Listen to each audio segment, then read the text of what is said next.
of the internal life of a leader.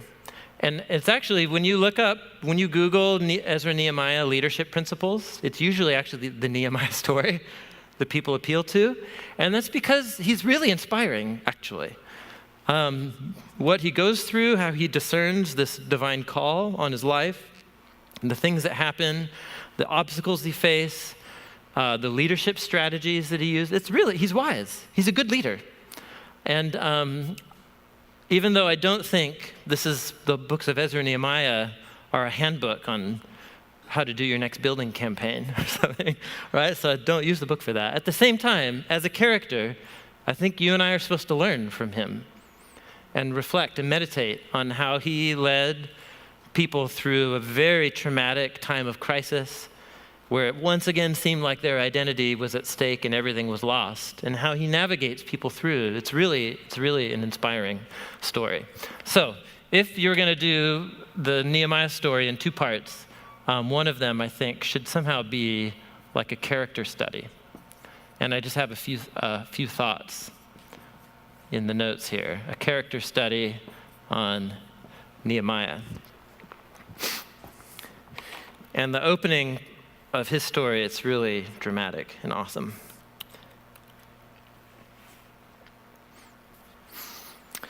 This is just from the opening paragraph.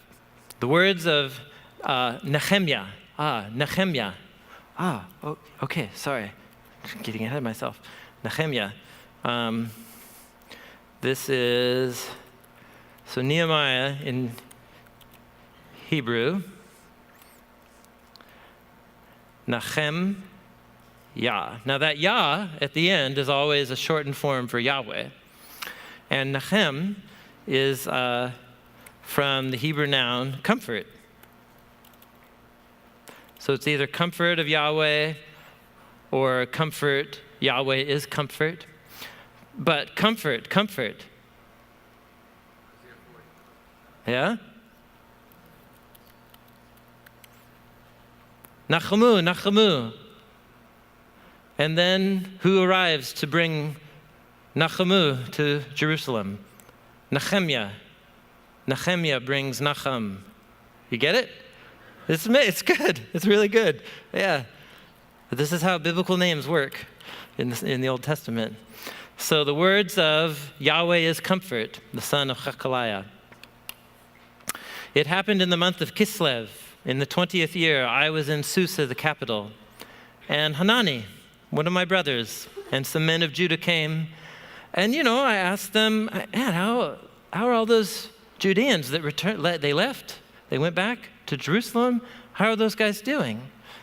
The ones who escaped and survived the captivity. And I asked about Jerusalem, and they told me, well, there's a remnant there in the province who survived the captivity.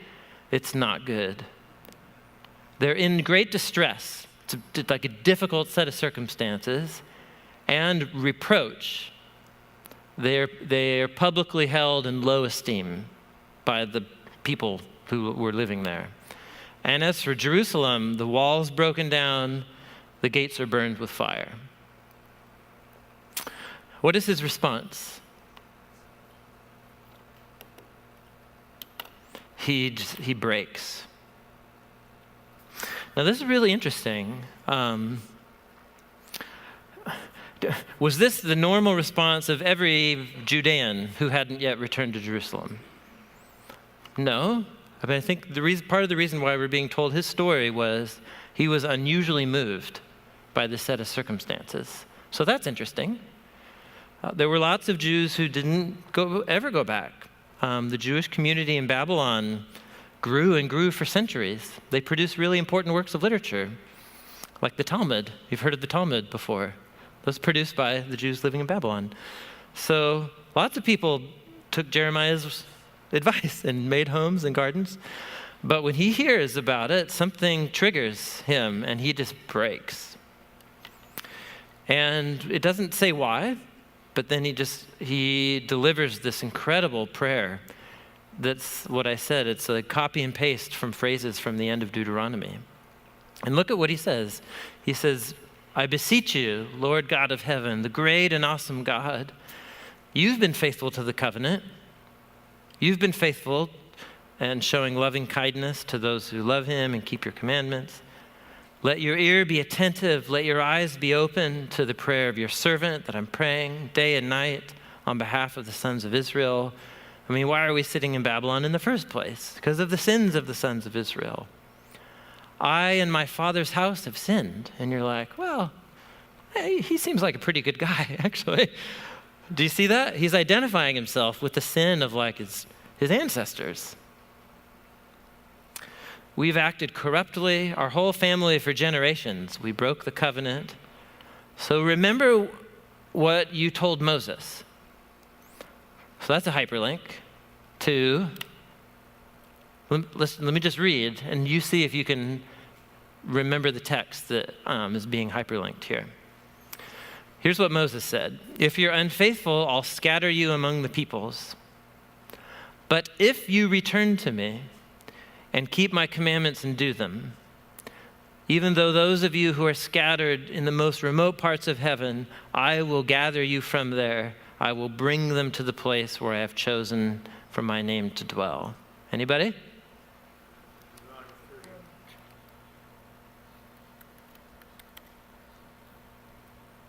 Deuteronomy 30. So it will be when all of these things, the covenant blessing, the covenant curses that I've set before you, they come upon you, and you call them to mind in all the nations that the Lord God has banished you. If you return to the Lord your God and obey him with all your heart and soul, then the Lord your God will restore you from captivity, and so on. Yeah? Keep reading. Even if your outcasts are at the ends of the earth, from there the Lord will gather you back. The Lord will bring you to the land your fathers possessed. He'll prosper you, and moreover, the Lord your God will do what to your hearts? Do you see this here? We're right here. Where did Jeremiah and Ezekiel get the idea that God would one day transform the hearts of his people by the Spirit to make them into faithful covenant partners that they haven't yet turned out to be? Where did the prophets get this idea? I got it from Moses. They themselves are developing this idea out of Deuteronomy 30. So just like the opening of Ezra triggered all of this by quoting Jeremiah, so now this Nehemiah's opening prayer also triggers all of the same stuff. And we're like, yeah, that's what we need. Return, rebuild, and the restoration of the hearts of the people.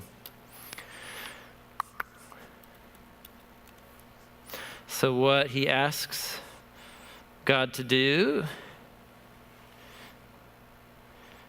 he says, listen, these people are your servants that you redeem by your great power. I beseech you, may your ear be attentive to the prayer of your servants who delight in your name. Make your servant successful today. Grant him compassion before this man. And your question is, what man? Like, there's no other person in the story right now, right? And then he goes on, oh yeah, sorry guys, I was the cupbearer to the king, and I'm about to have a conversation with him. Isn't that great how that works? He's a cupbearer to the king. He's an Israelite who's an official in a foreign land, and he's a cupbearer to the king. Is this reminding you of anybody else's story? Right? Joseph's story. He is the cupbearer, has that dream about being restored to the king, and then he's brilliant. Now it came about in the month of Nisan, in the 20th year of Artaxerxes, that wine was before him. He's the king, you know. So I took up the wine and I gave it to the king. Now I had never been sad in his presence.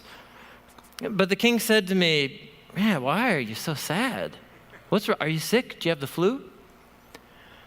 This can be nothing but sadness of heart. And then I was freaked out. And I said to the king, King, live forever. How can my face not be sad when the city and the place of my father's tombs is desolate, the gates are consumed by fire, And the king said to me, what do you want? So I sent a quick prayer. You guys know this? This is one of the most well-known parts of the story, just in-the-moment prayer. And I said, could I go back and rebuild it? And then the king said to me, the queen was sitting right beside him, how long will you be gone? And then pleased the king to send me. And so I gave him a time. And he basically says, here's the keys to the royal treasury. Have a blast. and then he goes. So what's happening here in this story? This classic Old Testament story. It doesn't tell you what the main point is. You have to ponder and meditate. But think. So we have a character who the moment he hears about the desolation of Jerusalem, his heart breaks. And he's so bothered by this passion that's inside of him that he can't hide it. Yeah? It's like Jeremiah keeping God's word in, like fire in his bones. He can't not do it, right? And so it's so obvious to everybody around him, it becomes obvious to the king. Now, how on earth, isn't it just what a coincidence that the guy who happens to be the cupbearer to the king is the one guy who has his heart broken when he hears about Jerusalem? And he can't hide it. And then what kind of mood does the king have to be in on that day that he's like, oh, one of my servants is in a bad mood? And instead of like being bummed, he's like, can I help you? Can we do some therapy right now? Right? And are you with me? It's so interesting. And then he just says, listen, the city is like this. And the king says, okay, what do you want? Let me help you out. And he funds the whole thing. So the story isn't saying it, but it is saying it. Who's really at work here behind the scenes? This is like an Esther type of situation for such a time as this. And like what Mordecai says to Esther, even if you are silent, God will raise up deliverance for this people from somewhere else. That's totally what's happening here. And so this whole intro story is this fascinating exploration of how providence works in the lives of God's people. It's when somebody's heart breaks for something inexplicably, and then they meet someone else who just is feeling extraordinarily generous that day. Yeah, this is how stuff works. If you're in ministry very long, you know this is how stuff works. And no one planned it. This isn't any 5-year strategy. This just happened. And that's remarkable. That's a cool story to tell. So finally we get to like a feel-good message. Ezra and Nehemiah, it's like a study in providence and in how God can strategize things and align events to bring nacham, comfort, to his people in ways that they never would have imagined in their 5-year plan. Come on, tell me this won't preach. Yeah, it's good stuff. So and we kind of had this already, like what moved Cyrus to say this and what moved Artaxerxes to send Ezra. But this story really makes that the focus of the work of God's providence, orchestrating events beyond what anybody could have planned for the benefit of his covenant people. And it doesn't always work that way. Does it? Is this daily life? Like things don't always happen. They're actually really rare, but when they do happen, we're to receive them as gifts and steward them. And so there you go. That's how Nehemiah enters the scene. That's my 2 cents on what to do with the story. What to do with a story like that. The next part, you can pick multiple stories here. But essentially how he goes about, I just kind of have some thoughts here, how he goes about rebuilding the walls, it's all really interesting, I think showing his integrity and character as a leader. So he goes to the city and he doesn't announce his 5-year plan. He does a midnight ride, like Paul Revere. And he doesn't tell anybody. He's just fact gathering. Do you guys, it's in chapter 2. He just goes at night. He doesn't tell anybody what God's put in my heart. And he just goes and surveys the wall. He gathers tons of data. And then he orchestrates a plan. Chapter 3 is all of these, it's a huge list of families that helped him work the wall. So Nehemiah's clearly been at work arranging a broad-scale coalition, unity, all of this is the stuff that the Nehemiah as building campaign model, like this is where this stuff comes from. But it's great. It's like actually in the story. When Nehemiah faces opposition in these stories, he doesn't view it as divine disapproval. Like he makes his plan, he starts to launch it, and then we have all the opposition notices. There's 7 of them. I mean, let's say you plan to do anything in life, and then you encounter 2 people that you've never met before, and the moment they find out about your plan, they make it their mission in life to make you miserable and to thwart your plan. And you would be tempted to say, maybe this isn't God's will for my life. You know what I'm saying? We often interpret opposition as a sign of maybe I'm not supposed to be doing this. And he doesn't see things that way. He sees it just the opposite way. And he never fights with them. He doesn't launch a war. He does arm the people because they spread rumors that they were going to attack them. So the Nehemiah, they're great. They're great stories. So if anything, this is about providence. And maybe this could maybe even be a little 2-part mini-series about providence. Here's when everything goes great. The story with the king and the story with getting the resources to go back. But then there are other times where things don't go great and there's opposition. And how do you maintain a trust in God's providence in those seasons and in those moments? And these stories, especially in Nehemiah 2, 3, and 4, are really cool for that. So those are at least my 2 cents on the Nehemiah stories. How you guys doing? Cool. This is my maiden voyage with Ezra and Nehemiah in a one-day thing. So I'm just kind of, maiden voyage. A maiden voyage. Okay. Here's what I don't have any more. I don't have red. Okay. Here's one. I don't think you're going to necessarily, but it doesn't fit nicely. Chapter 5 sticks out like a sore thumb in all of this material here. Chapter 5. And let's just read the opening sentence, and you'll see why it sticks out. Because most of the Nehemiah story is this inspiring, yes, God's providence, we're going to trust him and move forward. And then you get to Nehemiah 5, which doesn't tell you when in Nehemiah's period it happened. It just comes out of nowhere and says, now, one day, there was a great outcry among the people and outcry of their wives against their Jewish brothers. There were some people saying, we and our sons and our daughters, there's so many of us, we need grain to live. There's Israelites starving in Jerusalem. Some Judean Israelites have food. There are others who are starving. Then there are others who said, man, we're having to sell our fields, our vineyards, and our houses to get grain because of this famine. Then there were those who were saying, man, we've had to borrow so much money to pay the Persian taxes on our fields. We're now having to borrow money. And now our flesh is like the flesh of our brothers, our children like their children. We're co-Israelites living in Jerusalem, but those of us who are poor, we have to sell our children as slaves to pay off our debts. And some of our daughters are forced into bondage. We're helpless. You guys with me?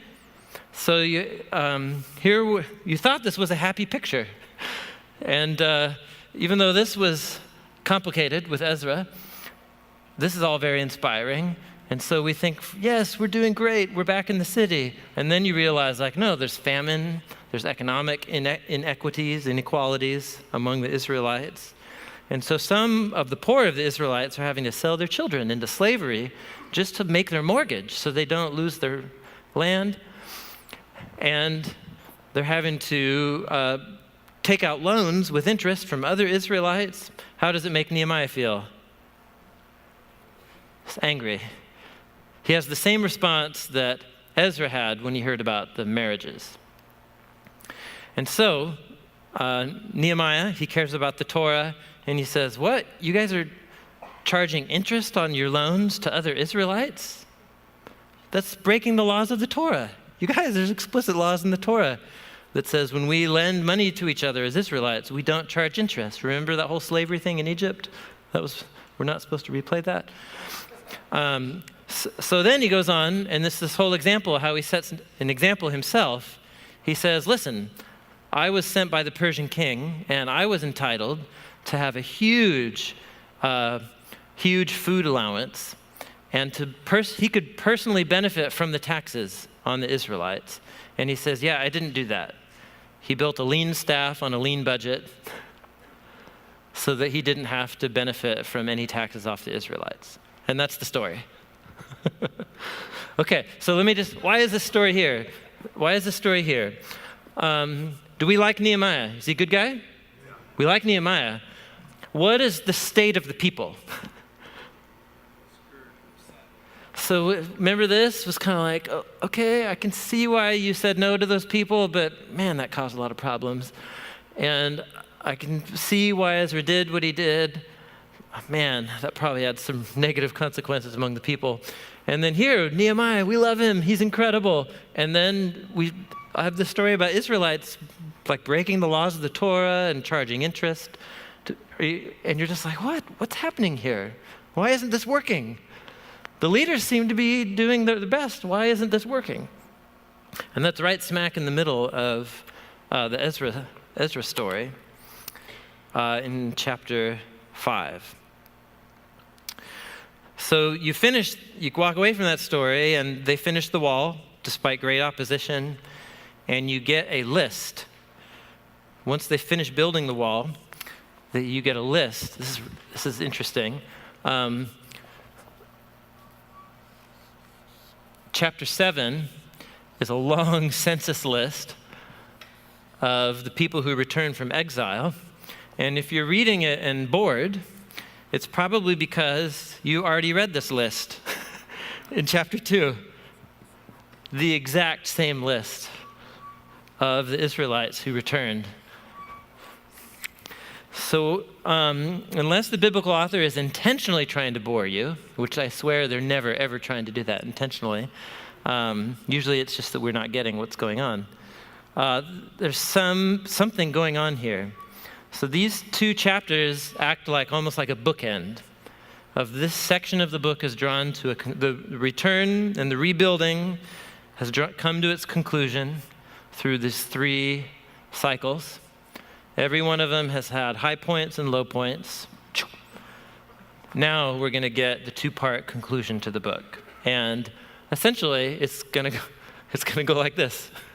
We're going to be really happy, and we're back, and we're really going to follow the Torah this time. And then they don't. And then that's how the book ends, Ezra and Nehemiah. But there you go. We've wrapped up our tour of the first 3 movements. How you guys doing? Okay. What time is it? It's 2:09. How post-lunch food coma? Should we take a quick potty break? What do you think? No? If you can control your own bladders, get up if you need to. Okay, good, deal. I'm doing fine too, so thank you for asking. Okay, let's just rock it. Okay, you guys, let's do it. Next section of the book, the happy part. I'm going to put a handout on the screen. This section, the happy section, it's a pretty simple design. There's 3 stories where they get out the Torah and read from it in public together. This is somewhat similar to Nehemiah himself is here to bring the Torah to all of the people. And then here he finally does it. So these are the first stories of expository preaching in the Bible. Did you know that? It's the first stories of expository preaching. Yeah, right here. Here, let's just read them. Let's just read it. Nehemiah 8. So all the people gathered as one man in the square in front of the water gate, and they asked Ezra the scribe to bring the book. When you read the word book in your Bible, don't ever think this technology right here. What was the form of books? Scrolls, yeah. So this is a this technology is being innovated around the time of the early Jesus movement, and then became a widespread. We're talking about scrolls. So he brings the scroll of the Torah of Moses, which the Lord had given to Israel.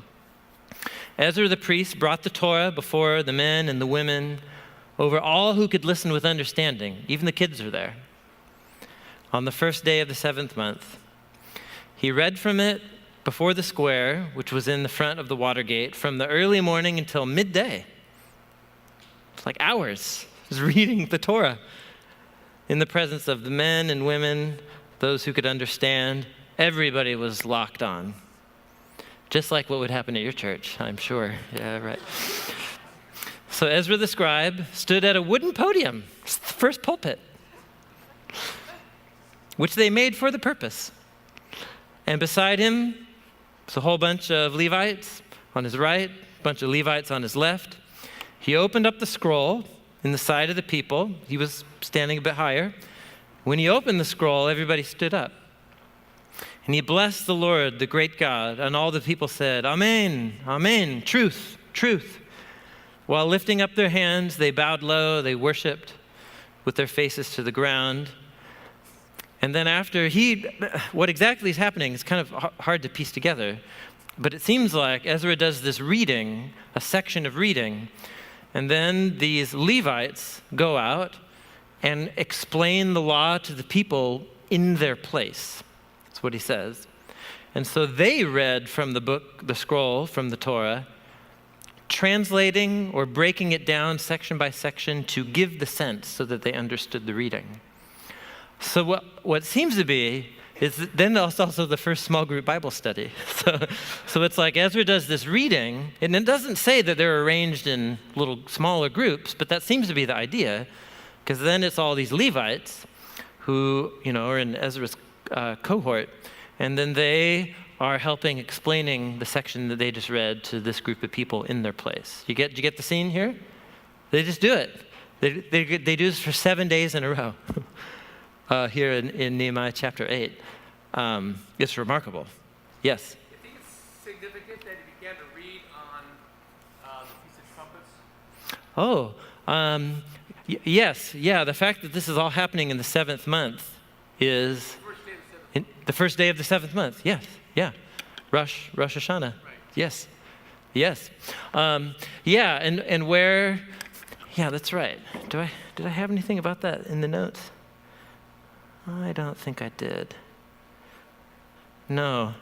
Leviticus 23. Yeah, exactly. Yeah, so in the modern Jewish calendar, they call these the days of wonder, the days of awe. It corresponds roughly to our October, because you have the Feast of Trumpets on the 1st. Then on the 10th, you have the Day of Atonement.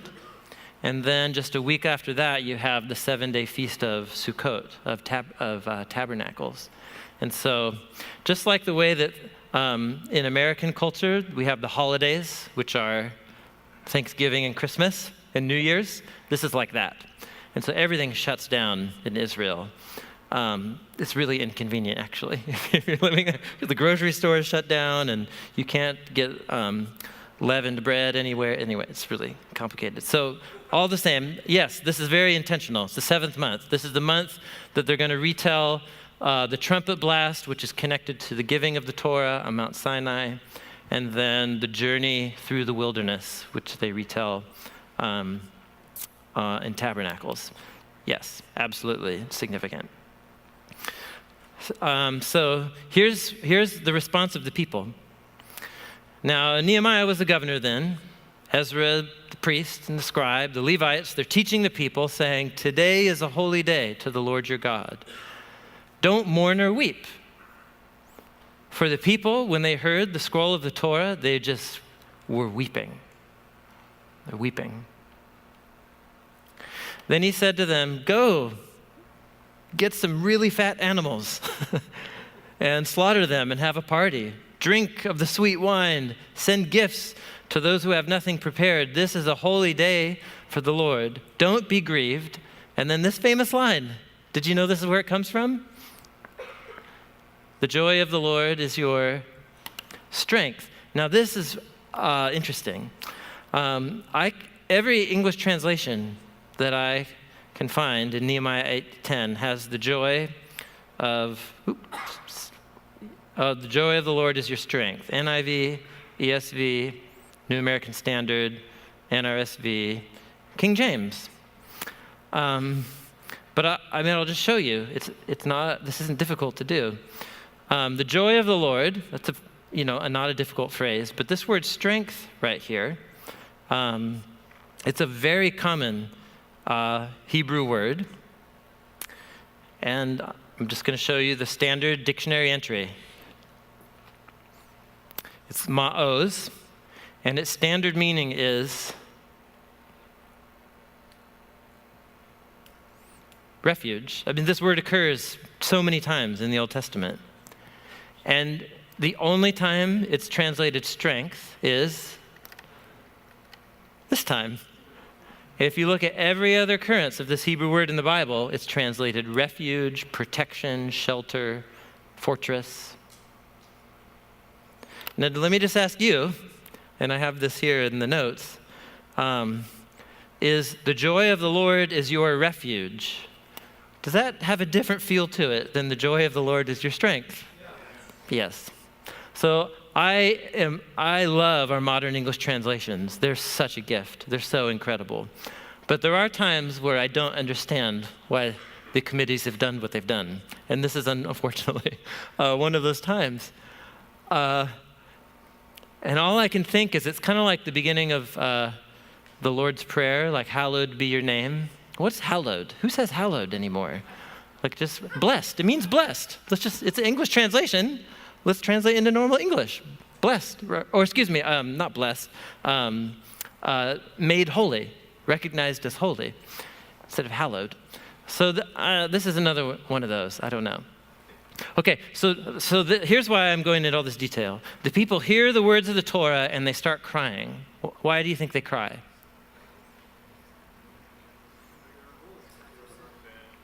Yeah, I mean, things aren't going well. Remember this scene? They're like really breaking the Torah, right? And lending with interest to each other. How did they end up in Babylon in the first place? That they're back here and it's also, how did all this happen? Through breaking the terms of the covenant. And then they hear the Torah, which has all the terms of the covenant in it. And what's their reasonable response? It's grief. Like, oh my gosh, we've done this to ourselves. So that's a natural response. But what's the response of Ezra and the Levites? Is they say, you guys, don't weep. Don't weep. This is a holy day to the Lord. The joy of the Lord is your protection. Which leads to the next question about this phrase. The joy of the Lord. Just like when Paul says the love of Christ compels us. Is he referring to his love for Christ? Or is he referring to Christ's love for him? And different commentators line up on different sides of that one. The joy of the Lord. Is this your joy in the Lord? Or is this the Lord's joy over you? How you doing? So yeah, exactly. Yeah, preaching terms. This is a gospel moment. This is hearing the Torah read aloud exposes their compromise and their failures, and so they weep. And in one sense, that's a reasonable response. But then in another sense, it's not a reasonable response because what it shows is a lack of awareness of God's posture towards me when I fail. And God's posture towards his people is joy. So the classic, the classic one that your grandma loved to cross-stitch and put on her wall is Zephaniah 3:17, spoken to the people as they're about to go into exile. That the Lord your God is in your midst, a victorious warrior. He will exult over you with joy. He will be quiet with his love. He will rejoice over you with shouts of joy. So while God will bring justice, to be true to his character, his ultimate covenant purposes are to forgive and to rejoice over his people when they turn to him. I think it's exactly what's going on here. So man, this will preach like nothing else. But it involves a moment where you have to address a translation issue. And those are tricky, right? You have to be wise for how often you do that, because you don't want people to feel like they have to be, whatever, Bible nerds. Well, you do want them to be Bible nerds, but you know what I'm saying. They don't have to know Hebrew to read their Bible. But at the same time, you do want to guide them to they're reading a translation. And sometimes those translations make choices, and sometimes you disagree with those choices. And so I think that's also good to put that on the radar of people in our church communities. But man, this is a really cool story that I think you kind of have to address. So they get out the Torah. They read from the words of the covenant. And yeah, that's well said. This is a gospel moment. The covenant exposes both their failure and God's joy in forgiving and creating a new future for his people. That's what they celebrate here. How you guys doing? Yeah, it's good stuff. Then they celebrate Sukkot. If you wanted, you could do a class or a teaching where you all bring palm branches and you build little huts. Or not, whatever you want, make them in the backyard. But this is very similar to this here, of rebuilding your identity through these rhythms, of worship rhythms. Sukkot was an act of worship, building these huts. It's very similar to eating the Passover meal. It's doing these tactile practices that retell the story of who we are as God's people. Another moment here is Nehemiah 9, this incredible prayer. Oh man, this prayer is exquisite. It's a long poem that goes from verse 5 all the way through. Look how long it is, you guys.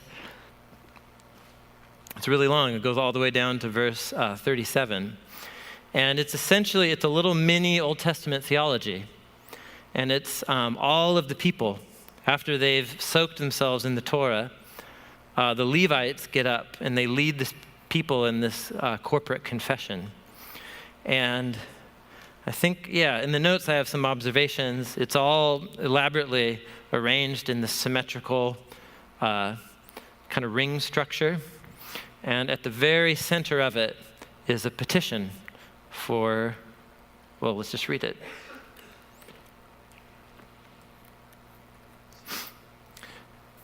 Now, therefore, our God, the great, the mighty, the awesome God who keeps his covenant and loving kindness, don't let all of this hardship be insignificant before you.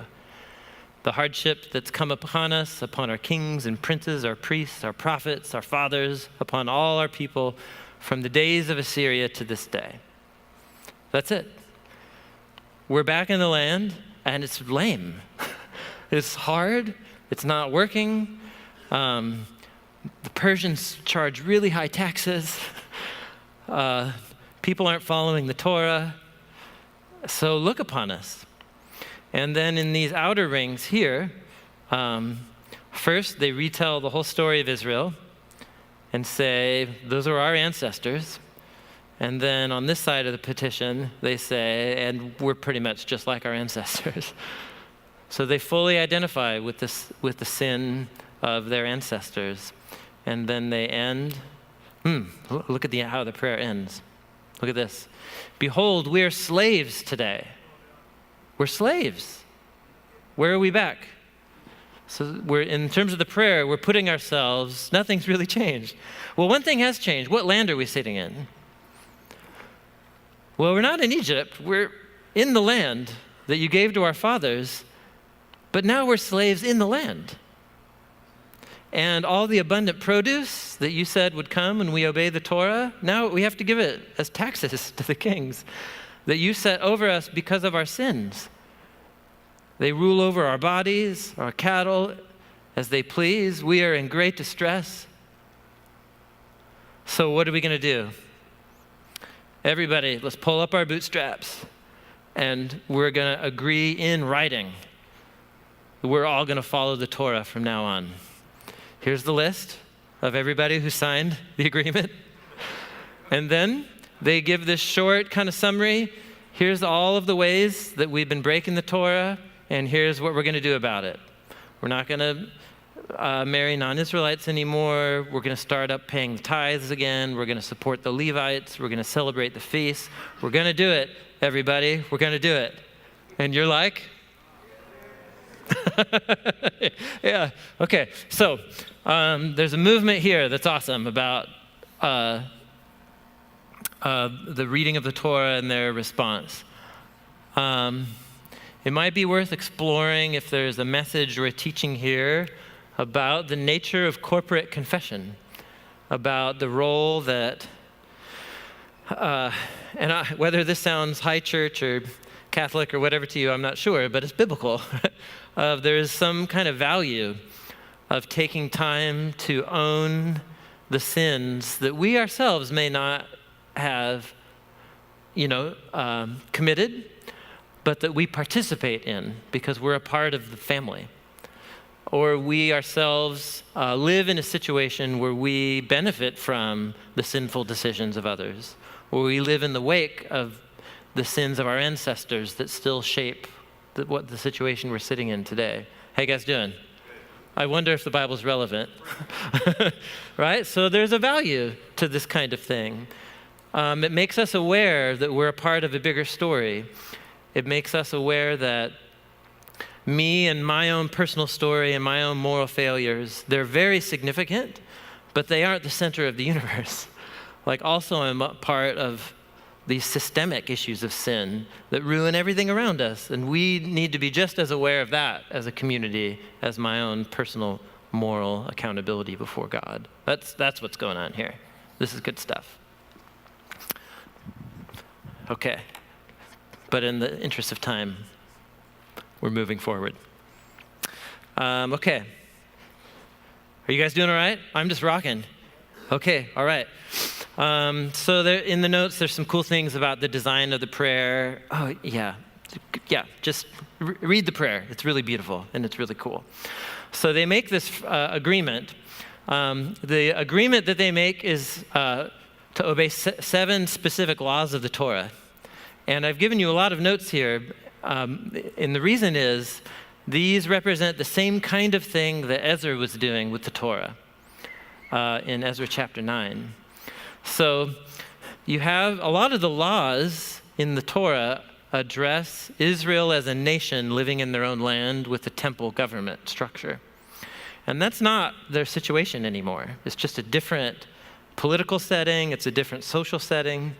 And so each of these 7 laws are the result of Ezra or the Levites taking a law from the Torah and doing more of interpretation and then applying the principle of it or the spirit of it to their own circumstance. And it's not thrilling stuff. It's kind of like about how much wood gets supplied for the altar for the daily offering and stuff like that. Like, it's not thrilling. But it's what you see is it's people, once again, reading their Bibles and saying, there's wisdom here for how we obey God faithfully in our generation, even though the Torah doesn't address it specifically. It's that same process at work. And it's really interesting to read through. So I gave you a bunch of stuff there if you want to nerd out on that. Because I'm sure you woke up today wondering, how was the wood supplied to the right? Anyhow, what were the laws concerning tithes for the Levites? What was that exactly? So it's actually really interesting. I think. Okay, here's how the section ends. The happy section ends with a really, really happy part. Here's what Nehemiah does.